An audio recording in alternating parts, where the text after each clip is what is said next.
নাম তুমি তাই সারায় জানো আবু বকর। সুবহানাল্লাহ। এই বেহতরিন সাহাবী সারা উম্মতের আগে তাই জান্নাত লইবা। সুবহানাল্লাহ। ভাই হল আবু বকর নবীজির হিজরতের বন্ধু আর আল্লাহর নবীজির বড় মায়ের সাহাবী হযরত সিদ্দিক আকবর। আমরা তো দোয়া ও নওয়াজ বইছি আমিনুর রহমাতুল্লাহ।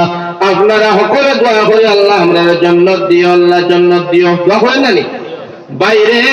আল্লাহর নবী ফরমান জান্নাতের 8খান দরজায় ডেইলি আল্লাহর কাছে দোয়া করে, আল্লাহ তুমি নবীর সাহাবী আবু বকরকে আমরা ফেটো দিও।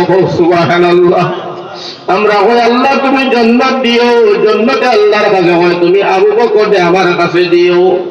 বাইরে আবু বকরকে তোলা পরিচয় তোলার সময় কই শুনিয়া যাও গিয়া হযরত সিদ্দিক আকবর রাদিয়াল্লাহু তাআলা আনহু নবীজি ফরমায় আমার হিজরতের বন্ধু আল্লাহর নবীর সাহাবী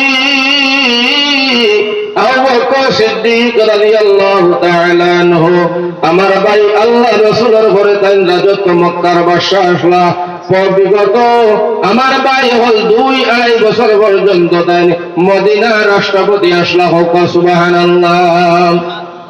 রাষ্ট্রপতির শাসনকাল শেষ হওয়ার মুহূর্তে সিদ্দিক আকবর রাদিয়াল্লাহু তাআলা আনহু একদিন ডাক দিলা হযরত ওমর, আলী, উসমান আসো সবাইলা।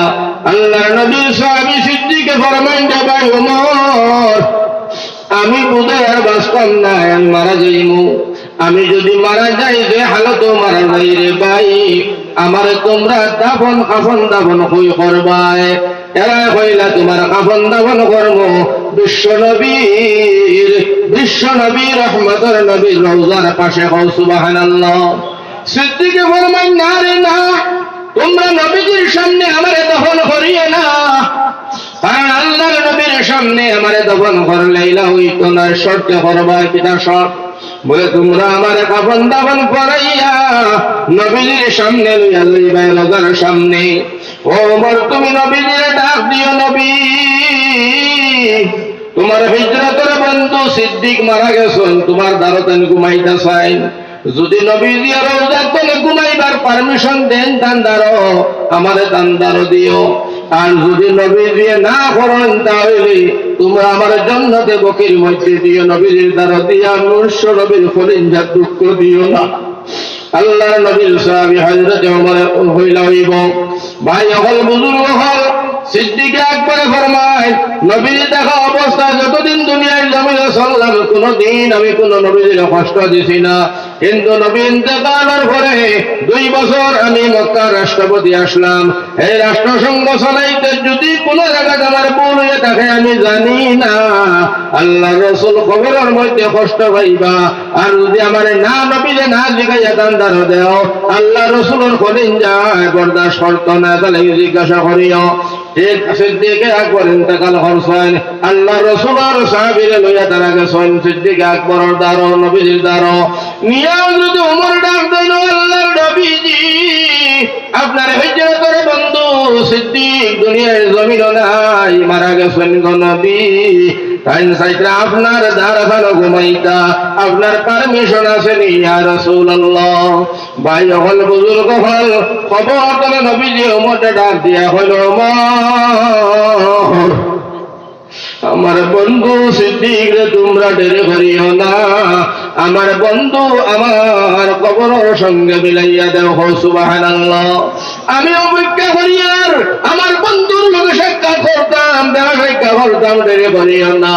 আমার হিজরতের বন্ধু সিদ্দিক রে লগে তোমরা তাড়াতাড়ি আমার রওজার সামনে তোমরা ঘুম লাগাইয়া দেও। সুবহানাল্লাহ।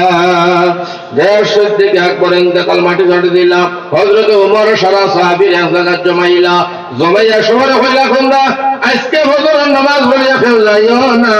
হইলা কেনে? বলে সিদ্দিক আকবরের স্বভাব আর চরিত্র আখলাক নিয়া আজকে একটা কনফারেন্সের মিটিং হবে যে সিদ্দিক আকবর সম্পর্কে কত ভালো জানো, তোরা সরায় কইতায় বলা মানুষ বললে আমরা কথা করি না, শুনেন ও মানে আমার ভাই কোন বড় শুরু হইল, সবে হইতে আসেন হযরত ওমরের শুনতেই আসেন সারা হইতে আসেন। সিদ্দিক আকবরের স্বভাব বড় বালা, আখলাক বড় বালা, চরিত্র বালা, নামাজি, সাদকা, লিল্লাহ, খয়রাত, যাকাত সব তার প্রশংসা ছাড়া মদিনা মক্কা সিদ্দিক আকবরের প্রশংসা ছাড়া আর কোনটা নাই। হো সুবহানাল্লাহ। কারণ সিদ্দিক আকবরের প্রশংসা হওয়ার কারণও আছে। যে সময় তাই ছোট বাচ্চা সিদ্দিক আকবর, ও সময় তার বাবা আঙ্গুলের মধ্যে ধরছে, সিদ্দিক দরিয়া হন চলো, সিদ্দিক হন খানো যাইতাম বলে চলো, লইয়া গেছেন মণ্ডপ ঘর মূর্তি পূজা। সিদ্দিক আকবরের বাবা মূর্তি পূজারি। সিদ্দিক কইলা বাবা তুমি মূর্তি পূজা করো, তুমি আগুন পূজা করো, মূর্তি পূজা করো। সিদ্দিক আকবর নাবালিক বাচ্চা, ও সময় তার বাপরে একটা পরিচয় দিছিল, তার বাপরে তাই একটা কথা জিজ্ঞাইছেন, আব্বা মূর্তি পূজা একবার না 10 বার করব, তোমার কথা মানবো, তুমি আমার আব্বু, তবে আগে খোঁচাই এই মূর্তিটা তুমি বানাইছো না মূর্তিও তোমারে বানাইছে? সুবহানাল্লাহ।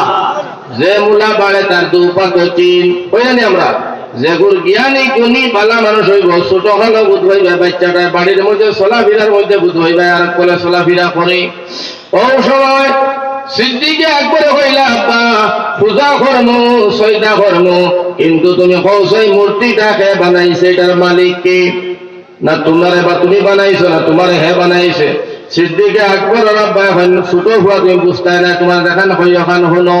আবু বকর সিদ্দিক এখন আব্বা না বুঝি আমি কোনো কাম করি না। সুবহানাল্লাহ। না বুঝিয়া তো আমি কোনো কাম করি না, আমার বুঝাইয়া তুমি কাম করাইতে লাগে, তুমি আমার বাবা আর আমি তোমার ছেলে। না বুঝিয়া কাম করলে তোমার ভুল হবে, আমারও ভুল হবে, আর দিও আমার ভুলের কারণে তুমি বাবা জাহান্নামে জ্বলবা, তুমি বাবা গ্রেফতার হইবা, মানুষের কাছে বেইজ্জত হইবা। ওটা লাগে আমি বুঝি না, তুমি বুঝো, তুমি বুঝিয়া কওছাই মূর্তিটাকে বানাইছে। সুবহানাল্লাহ।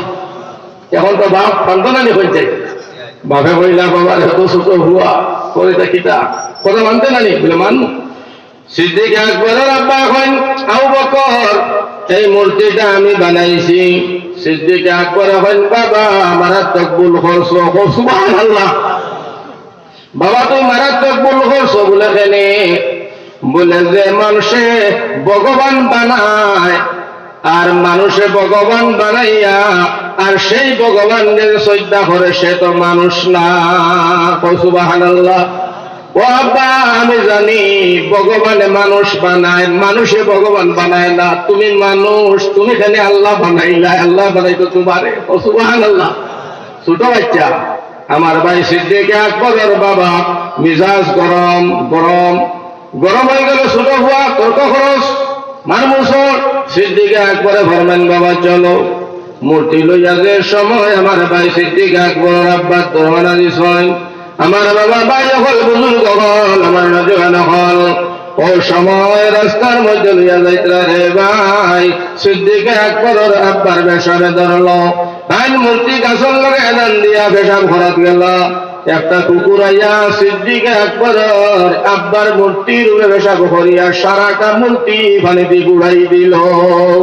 সিদ্দিক আকবর হল আব্বারি তুমি বানাইলে তোমার ভগবান তোমার রক্ষা না বাক্য না দিত, যে ভগবানে তার নিজেরা বাঁচাইতে পারল না, কুত্তা পেশাব করি বুড়াই লইল। এমন কুত্তার এমন ভগবান দে তুমি ভগবান আল্লাহ হও, মূর্তির আল্লাহ হও, তোমার লজ্জা লাগে না? বাবা তোমার কাম তুমি করো, এমন ভগবান দে আমি, এমন ভগবান মূর্তিরে আমি ভগবান হইতাম পারি না, আমারে মাফ করো। সুবহানাল্লাহ। সিদ্দিক আকবর আব্বা গরম ওই চল বাড়ি দিয়া গেছেন। রুমের বাইরে তলে তান বিবিরা ডাক দিয়া হইল, বিবি কি বাকি বাচ্চা জন্ম দিলা, কথাবার্তা শুনে না, মানে না, তুমি নহইলা তোমার আবু বকর বড় বালা। বিবি লগে লগে সিদ্দিক আকবর আব্বারে হইল, স্বামী রে কতদিন তবে আমি কই না তুমি আমারে মারবাই ধরবাই খাদাইবাই গালিবাই, তুমি শুনতাইনি সিদ্দিক আকবর সম্পর্কে আমার তলে কোনটা জানতাইনি। লগে লগে স্বামী হইলা কৌসাই বলে যেই দিন সিদ্দিক আকবর আমার পেটো আল্লাহ দান করছেন রাত্রের বেলায়, আমার লগে গায়ের তলে আওয়াজ হইছে, আল্লাহ আমার লগে মাতিছেন। সুবহানাল্লাহ। গায়ের তলে আওয়াজ হইল, আর ও শব্দ শব্দটা আমার কাছে আমার খান হইয়া পৌঁছিল। ও সিদ্দিকে আকবরের মা, তোমার পেটে যে আওলাদ আমি আল্লাহ দান করছি, সেই আওলাদটার তুমি যত্ন করে মায়া করে রাখিও। এগো দুনিয়ার কোন মামলি মানুষ নাই, আখরে পেগম্বর ঘটাইমো আমার বন্ধুর হিজরতের বন্ধু তোমার পেটে আনামত রাখছি। হৌ সুবহানাল্লাহ। আমার আল্লাহ জানাইছেন, লগে লগে কথা শোনার বাদে সিদ্দিক আকবর আব্বা গরম। এমন সিদ্দিক, এমন ছেলে, এমন হুয়া আমার দরকার নাই। আমার ভাই হল, বুজুর্গ হল, এই সিদ্দিকে আকবর লম্বা ঘটনা। আমার ভাই সময় নাই, নাই আর ঘুরাইয়া কইতাম ও সময়